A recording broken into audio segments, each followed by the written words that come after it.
이 또한 지나가리라 이 말의 유래를 여러분은 알고 계시는가 모르겠습니다만은 이 또한 지나가리라 이 말의 유래는 일반적으로 유대인의 구전 문학에서 나온 말입니다. 그 중에서도 솔로몬 일화에서 유래됐다는 설이 가장 유력한 설입니다. 이 또한 지나가리라 이 말의 그 유래를 살펴보면 어느 날 지혜의 왕 솔로몬이 그가 가장 아끼던 그의 채측근이 있었어요. 이 채측근이 오만불손하고 머리는 좋은데 오만하고 불손하고 이래서 이 신하를 교육시키기 위해서 이런 말을 합니다. 기쁜 사람이 볼 때는 슬퍼지고 슬픈 사람이 볼 때는 기뻐지는 물건을 네가 6개월 내로 내게 가지고 오너라. 정말 애매하지요? 기쁜 사람이 이것을 보면은 슬퍼진대요. 슬픈 사람이 이것을 보면 기뻐지는 물건. 이것이 뭘까요?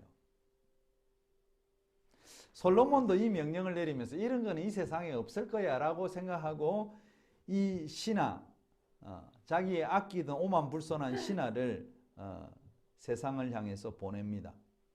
이 신하가 가서 이곳저곳 물어보았습니다. 기쁜 사람이 볼 때는 슬퍼지고 슬픈 사람이 볼 때는 기뻐지는 그 물건이 어디 있습니까? 라고 물어보면서 찾고 찾아도 찾을 수가 없었어요. 그래서 6개월이 이제 거의 다 지나고 하루가 남았습니다. 기한 전날 밤 이것저것 돌아다니고 예루살렘에서 그 중에 가장 가난한 동네를 거닐다가 물건을 정리하고 있는 거리의 상인에게 이런 질문을 합니다. 선생님, 기쁜 사람이 볼 때는 슬퍼지고 슬픈 사람이 볼 때는 기뻐지는 물건이 있나요? 나이가 지긋한 이 상인이 그가 팔던 물건들 중에 금반지 하나를 딱 꺼내서요. 거기에 무언가를 새겨줍니다. 반지를 받아든 이 오만한 신하는 그 문구를 본 순간에 얼굴이 싹 굳어집니다. 귀한 일이 다 되어가지고 솔로몬은 신하에게 너는 그 물건을 찾았냐라고 물어봅니다. 물론 솔로몬도 생각할 때 그 물건을 못 찾았을 거라 그렇게 확신하고 있었습니다. 그러나 그 신하가 금반지, 이 상인에게 거리에 가난한 그 거리에 상인에게 받은 이 금반지를 건네줍니다. 금반지에 새겨진 문구를 본 솔로몬 왕도 웃음이 싹 가시게 되는데요. 여기에 쓰여져 있던 세 단어가 바로 히브리어로 히브리 알파벳 세 번째 글자가 있는데 이것이 김멜이라는 그 알파벳 이름입니다. 그 다음에 9번째 알파벳은 자인이고요. 6번째 알파벳은 유드. 이 세 가지의 알파벳을 써서 깜제야보르란 이 단어가 나옵니다. 깜제야보르. 이 말의 뜻이 뭐냐? 이 또한 지나가리라.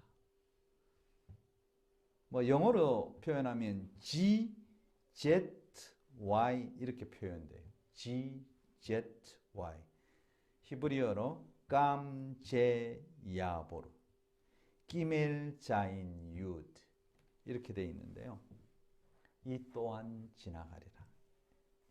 이것을 본 순간 이 반지에 새겨진 깜제야보르 이것을 본 순간 솔로몬은 자신의 모든 지혜와 모든 재물과 모든 권력도 결국 언젠가는 먼지처럼 사라지겠구나라는 깨달음을 얻게 되었고 이 신하도 내가 이렇게 오만하고 불손하게 사는 것도 금방 지나가 버리겠구나 생각하고 겸손한 마음을 가지고 옆에서 잘 보좌했다는 그런 유대인의 구전 문학 중에 한 테마입니다.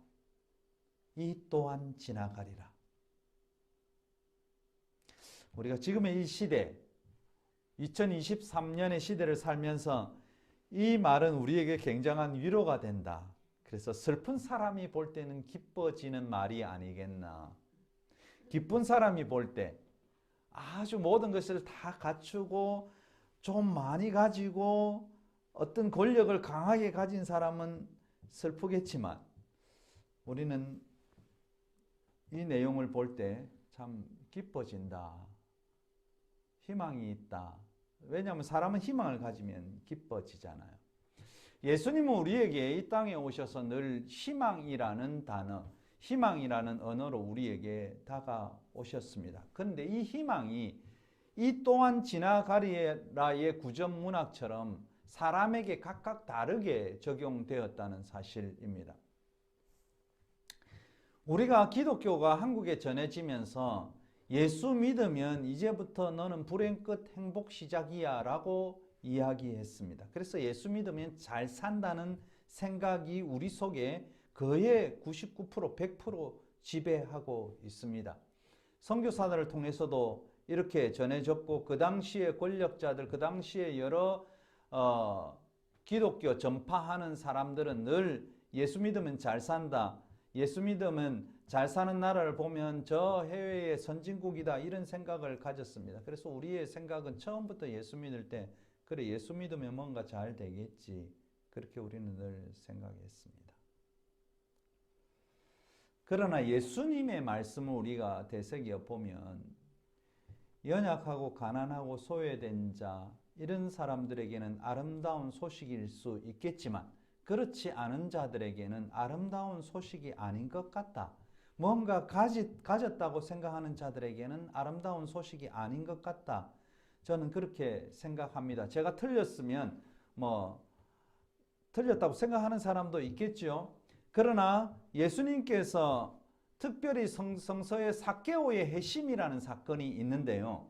그 사건을 보면 우리가 너무나도 잘 이해할 수 있습니다. 제 말을 충분히 이해할 수 있습니다. 누가복음 19장 8절에 가서 보면 삭개오가 예수를 만나게 돼요. 예수를 만나고 나서 한 말이 뭐냐 하면 내 소유의 절반은 가난한 자들에게 주겠습니다. 내가 사기친 것이 있으면 4배로 갚겠습니다. 이렇게 이야기합니다. 다시 말하면 지금 예수님께서 우리에게 오셔서 내가 예수를 만났고 예수 그리스도를 믿고 하나님을 믿는다고 내가 고백한 그 순간 우리는 예수님 앞에서 무슨 고백을 해야죠? 예수님, 제 재산의 반은 가난한 자들에게 주겠습니다. 이 결단하셔야 됩니다. 내가 사기친 거 있으면요, 노동자들을 고생시켜가지고 그들의 피와 살을 다, 땀과 살을 다 짰으면 제가 4배로 그들에게 갚아주겠습니다. 이것이 결단이어야 한다는 사실이죠. 그 가진 자들에게는 슬픈 것입니다. 우리가 기독교를 잘 이해하지 못하고 예수교를 잘 이해하지 못하면 우리는 늘 큰 것, 많은 것, 또 우리가 잘 되는 것을 늘 추구하게 됩니다. 그러나 마태복음 7장 11절에 가서 보면 예수님께서 우리에게 꼭 전해준 말씀이 뭐냐면 좁은 문으로 들어가라. 큰 문으로 들어가는 사람은 넓어서 들어가는 사람이 정말 많거든. 근데 좁은 문으로 들어가는 사람은 정말 적거든. 이것이 마태복음 7장이고요. 누가복음 13장에 가서 똑같은 내용이에요. 예수님께서 좁은 문으로 들어가기를 힘쓰라. 우리는 마태복음의 7장 12절에 좁은 문으로 들어가라. 멸망으로 인도하는 문은 크고 넓다. 이 내용 마태복음을 중점으로 생각하지만 누가복음을 중점으로 우리가 생각하면 우리의 시각이 달라집니다. 누가복음 13장 24절에 가서 보면 좁은 문으로 들어가기를 예수님이 힘쓰라. 내가 너희에게 이르노니 들어가기를 구하여도 못하는 자가 많다. 좁은 문으로 들어가기를 힘쓰는데 힘써도 좁은 문으로 못 들어갈 수 있다 이 말입니다. 참 희한한 말씀이죠. 그 뒤에 이런 말씀이 나옵니다. 예수님이 이야기해요. 집주인이 있는데 그 집주인이 일어나 가지고 있잖아. 문이 있는데 그 문 닫으면 너희가 밖에서 주인님 문 좀 열어주십시오. 안에 주인장 계세요 하고 문을 두드려도 그 문은 안 열린대요. 그 두드리는 자들이 많이 있는데 그 주인의 대답이 뭐냐면 나는 너희가 누구인지 알지 못하는데 니 왜 너무 집에 와서 문 두드리지 이 말이에요. 너무 집에 와서 문 똑똑똑 두드리면서 나보고 주인님이라고 부르면서 문 열어 달라고 하느냐. 그러니까 그 문 두드리는 사람이 이렇게 대답한대요. 아이고 내가 주인님 앞에서 먹고 마시고 같이 이야기하고 놀았지 않습니까? 라고 그 문 두드리는 사람이 이야기해요. 그리고 길거리에서 당신이 하시는 말을 우리가 다 듣고 거기서 서로 박수치고 있었지 않습니까? 라고 그들이 대답을 해요. 문 두드리는 사람이. 그때 이 주인의 대답 뭘까요? 그래?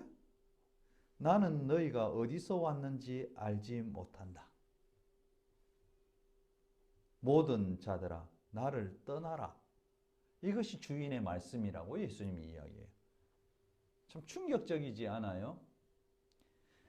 오늘날 교회의 모습을 비유하면 계속 두드리는데 좁은 문으로 들어가기를 너희들이 말하면서 두드리고 있지만 난 도무지 알지 못한다. 너희가 누군데? 내가 예수님하고 같이 있었습니다. 제가 찬송했습니다. 성령이 임하는 것을 내가 봤습니다. 느꼈습니다. 제가 가슴이 뜨거워가지고 정신이 없었잖아요. 그렇게 이야기하는데도 이 주인님 나는 모르겠는데 네가 누구? 이런 말씀이라는 사실입니다. 그래서 우리 집 문 두드리지 말고 다른 집으로 가라는 말입니다.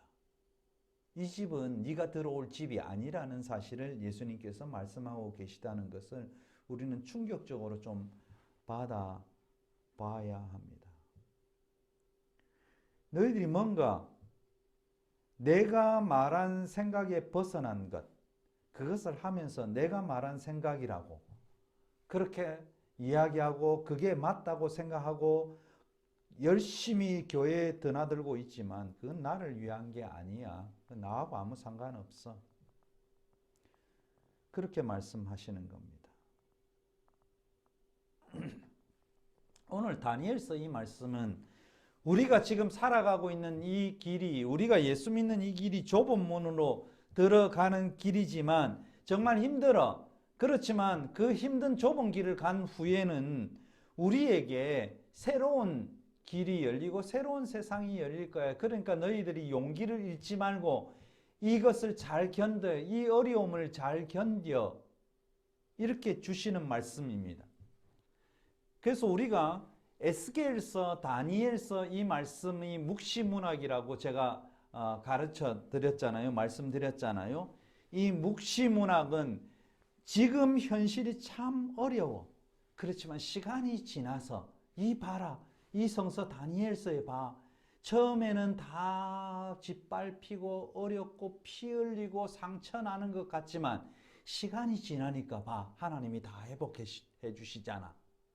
시간이 지나니까 네 눈물도 닦아주잖아. 그러니까 이 하나님을 신뢰하고 지금을 견뎌. 이 또한 지나갈 것이야. 라고 우리에게 용기와 희망을 주는 것이 묵시문학입니다. 묵시, 이 말은 계시하고 제가 똑같다는 말씀 드렸잖아요. 이 묵시, 영어로 말하면 revelation, 계시 또는 아포칼립스라는 단어를 쓰는데요. 헬라어로는 아포칼립시스랍니다.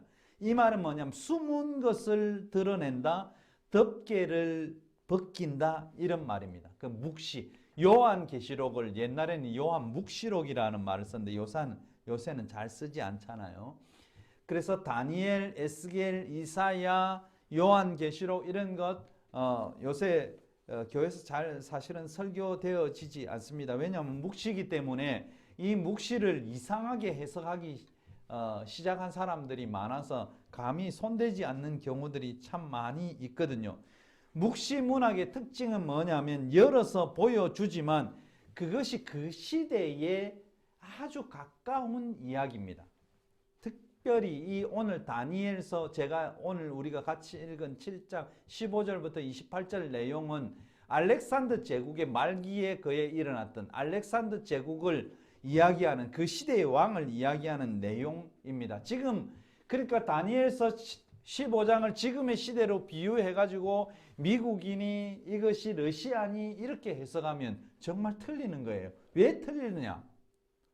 다니엘서의 기록은 지금부터 최소한 2000년 이상의 기간 전에 쓰여진 것이기 때문입니다. 2000년 전에 있는 사건을 지금으로 가져온다. 교훈으로는 가져올 수 있습니다. 우리가 일본의 대한민국 침략 일제 36년 뭐 이런 것은 교훈으로 삼을 수 있습니다. 우리는 앞으로 이러지 말자, 이렇게 당하지 말자, 이렇게 교훈으로 삼을 수 있지만 그것이 오늘날 똑같이 이렇게 이루어지네? 근데 요새는 똑같이 이루어지는 것 같기도 합니다만 하여튼 묵시문학의 특징은 그것입니다. 지금 우리가 지금 그 시대하고는 다르지만 그래도 그 시대 하나님이 이렇게 역사하셔서 우리가 새로운 나라 성도들이 자리를 차지할 수 있었고 영광의 자리에 들어갈 수 있었잖아. 그러니까 지금 견디자. 이 또한 지나가리라. 이 말씀입니다. 묵시문학의 저자들이 늘 사용하는 상징들이 있어요. 여러분이 성경을 읽으실 때 이것 상징들을 잘 이해하시면 됩니다. 특히 다니엘서도 마찬가지지만 요한계시록도 나오는 상징은 이것입니다. 대부분이 이거예요. 구름, 나팔, 말, 각종 짐승, 그리고 색깔, 각종 숫자. 이것이 묵시문학의 특징입니다. 짐승이 많잖아요. 아마 그 시대에 제가 생각할 때 이 비행기를 볼 수 있었다면 그들은 새를 표현하지 않았을 거라 저렇게 생각이 듭니다. 그렇죠? 요새 영화들 이렇게 나오는 아주 3D로 너무 멋지게 나오는 영화들을 보면서 저는 그렇게 생각해요. 이 예언자들 다니엘이나 요한계시록에 있는 이 사람들이 아마 지금 이렇게 우리가 보는 영화들 3D로 만들어진 이렇게 영화들 그런 거 보는 것 같이 안 했을까 라는 생각을 저는 많이 합니다. 아마 그때 뭐 비행기도 있고 탱크도 있고 뭐 여러 가지 있었으면 그 표현이 좀 달랐겠죠. 그렇지만 그때 볼 수 있었던 것의 한계는 바로 이런 겁니다. 뭐 옆에 볼 수 있는 거는 말이잖아요. 그리고 짐승이잖아요. 뭐 그 당시에는 사자도 많았고 호랑이도 많았을 거 아닙니까? 표범도 많았을 거고. 지금 아프리카에 거의 집중되어 있지만 구름, 나팔, 말, 각종 짐승, 색깔, 숫자. 오늘 본문에도 짐승이 나오잖아요. 그리고 왜 하필 짐승이 됐을까? 짐승으로 하지 말고 그냥 표현하지. 사람이 10명이 있었는데 그 중에 한 명이 굉장히 힘이 세서 새로 나오는 세 사람이 있었는데 그 세 사람을 이렇게 죽였더라. 뭐 이렇게 표현할 수 있는데 여기 전부 다 짐승으로 표현되어 있습니다. 그리고 한때, 두때, 뭐 반때, 8장에도 그 날짜가 나옵니다. 이것을 지금의 숫자로 생각하고 지금의 어떤 현상으로 생각하면 굉장히 우스꽝스러운 해석이 될 것입니다. 오늘 본문은 넷째 짐승의 열부를 아주 상세하게 설명합니다. 실제로 다니엘서 7장은 네 번째 짐승에 가장 관심이 많아서 네 번째 짐승을 15절부터 시작해서 거의 27절까지 쭉 설명하잖아요. 그게 이해할 수 있도록 해석도 해줍니다. 지금의 학자들이나 이 다니엘서 7장 여기 열부를 해석할 때 알렉산더 제국의 셀레우쿠스 왕조를 가리키는 것이 올바르다 이렇게 생각합니다. 셀레우쿠스 왕조는요 알렉산더 대왕의 영토 가운데서 헬레니즘을 계승한 왕국 중에 하나가 셀레우코스 왕조입니다. 셀레우코스. 이 셀레우코스란 말은 고대의 그리스 남성의 이름인데요. 제국의 명칭은 그 당시에 쓰여졌던 코인의 그리스에서 유래했는데 본래 발음은 셀류코스란 제국입니다. 그래서 현재는 그리스 발음에 따라서 셀레우쿠스 제국이라고 표현합니다. 이 제국의 영토가 굉장히 컸는데요. 메소포타미아, 페르시아, 투르크메니스탄, 파미르 고원, 인더스 계곡, 이래서 동방 영토를 대부분 차지하고 있는 알렉산더 대왕의 제국 중에 가장 큰 영토였습니다. 셀레우쿠스 왕조는요, BC 323년부터 BC 60년까지 30명의 왕이 있었습니다. 이 왕조의 임금의 통치권 표시로서 그 당시에 이 로마도 주화를 사용하잖아요. 이 주화에 뿔이 새겨져 있으니까 그래서 이 열뿔의 의미를 여기서 가져왔지 않은가 그렇게 봅니다. 10이라는 열뿔이라는 것은 성서에서 숫자는요 상징적 의미를 가지는데 성서에서 수의 개념에서 10은 인간의 어느 그 숫자에서는 꽉 찬 숫자입니다. 그렇지만 12, 12처럼 10이라는 숫자는 거룩하지는 않은 숫자입니다. 우리가 생각할 때 12지파, 12제자 이것은 거룩한 숫자입니다. 성서적인 의미에서. 10이라는 숫자는 꽉 찬 숫자이긴 하지만 12처럼 거룩하지는 않다. 이 숫자는 알렉산더 제국 왕이 죽은 후에 수많은 임금이 나타나게 됩니다. 그 다음에요. 열뿔 다음에 일어나는 작은 뿔에 대한 언급이 있잖아요. 여기 성서를 읽어보시면 이것은 이 셀레우쿠스 왕조 때 안디오코스 4세라는 인물이 나오는데요. 이 인물과 가장 적절하게 연결되어 있습니다. 이 임금은 안티오코스 4세는 앞에 임금 자리를 이어받은 3명의 임금을 죽입니다. 그리고 종교 박해를 시작한 것이 안디오코스 4세입니다.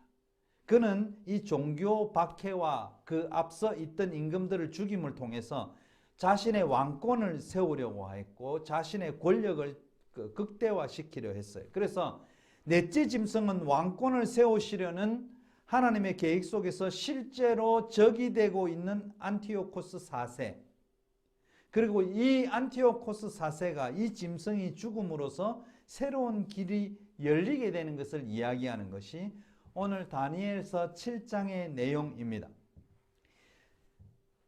제가 다니엘서 7장을 15절부터 말씀드리면서 이 또한 지나가리라는 것은 뭐냐면 다니엘서가 이 안티오코스 4세 때 쓰여지면서 이 상황을 보면 그 당시 상황이 정말 녹록지 않다는 것을 간접적으로 비춰주는 것이 오늘 본문입니다. 묵시문학이 나타나고 쓰여지는 그 시대적 상황, 유대인의 포로들은 절망적이고 고향으로 돌아갈 희망도 없고 또 새로운 왕이 나타나서 우리를 힘들게 하고 우리의 신앙을 지키지 못하도록 신앙을 지키는 자를 압박하는 이 상황, 종교적 박해도 시작되고 정치적으로도 극대의 힘을 발휘하고 있는 그 상황, 나라의 독립, 나라의 회복, 그거는 희망이 계속 사라지고 있었습니다.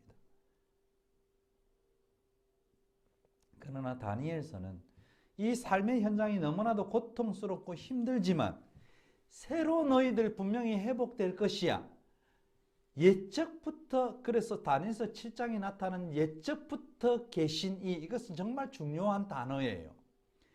옛날부터 우리를 인도하고 옛날부터 우리를 애굽에서 인도한 하나님이 예적부터 계신 하나님인데 그 하나님이 오늘 우리와 함께 하셔서 이 삶의 고통의 시간들이 오늘 성서에도 때가 있잖아요. 한때, 두때, 반때. 왜 반때, 한때, 두때 이러면 세때 반이 되잖아요.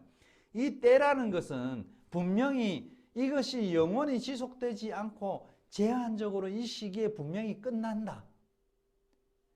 때가 있다. 우리 카지노에서 들려졌던 권무 11홍, 화무 11홍 이거 똑같다는 겁니다. 때가 정해져 있다. 그 시간이 오래 가지 않는다는 겁니다. 분명히 끝이 있다는 것입니다. 그래서 이 현장이 지금의 시대, 삶의 현장이 힘들다 할지라도 이것을 참고 견디면 하나님이 꼭 재판에서 너희들의 손을 들어줄 것이라는 것이 오늘 본문의 내용입니다. 다니엘이 이방 땅 바벨론에서 성공하고 승리한 것처럼 보여도 이 다니엘은 언제든지 소송을 당할 수 있었습니다. 언제든지 공정과 상식과 헌법과 법률이란 말로 포장된 세상법에 의해서 죽을 수 있는 것이 다니엘이에요. 여기에 다가오는 다니엘의 반대편에 있는 왕과 바벨론의 고위 관리들은 그들은 공정과 상식과 헌법과 법률이란 말로 다가와서 다니엘을 사자굴에 넣잖아요. 그러나 우리는 생각해 볼 때 이것이 과연 공정할까라고 생각하면 공정하지 않잖아요. 그냥 자기가 하루에 3번 기도하는 것 때문에 왜 사자굴 속에 들어가야 되나? 정말 이해할 수 없잖아요. 그렇지만 왕이 이 헌법과 법률로 도장을 찍은 것으로 왕을 밀어붙이게 되고 그래서 다니엘은 사자굴 속에 들어갑니다. 지금의 상황도 돈과 권력이 없는 자에게는 헌법과 법률이 공평하지 않습니다. 돈과 권력이 있는 자에게는 늘 유리하게 작용하는 것이 지금의 시대입니다. 바벨론, 다니엘의 시대에도 똑같은 내용이 있었지만 지금의 시대도 힘과 권력이 없는 바벨론 포로로 와 있는 다니엘의 자리는 정말로 위태롭고 힘들고 언제든지 사자굴 속에 들어갈 수밖에 없는 그런 일이 일어나는 시대였습니다. 바벨론의 시대에도 법을 이용해서 억울하게 사람을 죽이는 일이 있었던 것처럼 지금의 우리나라 시대에도 검사 독재 정권에서 수많은 사람들이 기소되어서 없는 돈으로 변호사를 선임해야 하고 가족들을 겁박하여 거짓말하게 하는 그런 일들이 비일비재하게 일어난 것이 오늘의 일입니다. 참으로 그릇된 사고의 권력자들은 세상을 어지럽게 만들고 그들의 세상이 영원할 것처럼 칼춤을 추지만 하나님의 심판은 그들을 가만두고 보지 않을 것이라는 것이 오늘 본문 다니엘서 7장 15절에서 28절의 내용입니다. 그래서 오늘 본문의 주제가 이 또한 지나가리라. 넷째 짐승이 무섭게 사람을 죽이고 발로 부수고 발로 짓밟아도 옛적부터 항상 계시니가 성도들의 원한을 풀어주셨고 때가 이름에 성도들이 나라를 얻었다고 오늘 본문 7장 22절에 분명히 기록하고 있습니다. 지난 한 주간 그리고 대통령이 일본을 방문할 때부터 우리 정말 힘들었습니다. 지금 대한민국은 친일 반민족 세력들이 득세하고 위안부 피해자, 강제동원 피해자들에게 2차 가해를 서슴지 않습니다. 피해자들 보고 너희들이 이해하고 내가 주는 떡이나 먹고 더 이상 일본을 향해서 사과하라 배상하라 소리하지 말라고 합니다. 우리가 왜 일본에게 강제 침략을 당하고 강제 병합이 되었느냐? 한 국회의원, 보수 국회의원, 국힘이죠. 국힘 국회의원은 이렇게 이야기합니다. 한일 합방이라고 이야기합니다. 우리나라에서 도저히 쓸 수 없는 언어 중에 하나가 한일 합방이잖아요. 일제의 강제 병합이고 강제 침략입니다. 조약, 옛날에는 우리가 을사보호조약이라 했는데 지금은 그 말도 쓰지 않아요. 을사늑약이라고 씁니다. 이분이 한일 합방이라고 하면서 우리가 힘이 약해서 일본에 합병됐다고 이야기합니다. 합방됐다고. 그러면 힘이 약하면 무조건 이렇게 짓밟으면 됩니까? 지금은 우리가 선진국이 되어서 일본을 능가하는 부분이 있으니까 우리는 이제 이해하고 그들과 함께 가자. 그들을 감싸줄 수도 있다. 이제 일본을 능가하는 나라가 되었다. 그런 이야기입니다. 그러니까 그들이 우리에게 일제 36년 동안 잘못했다 할지라도 그리고 대동아 전쟁에서 우리 민족을 데려가 가지고 월급도 안 주고 마음대로 부려먹고 했던 부분 우리가 그냥 이해할게. 그래 너도 돈 없지? 우리 돈으로 그들을 위로하고 갚아줄게. 그러니까 가해자인 너희들은 우리한테 용서 안 빌어도 돼. 이런 논리로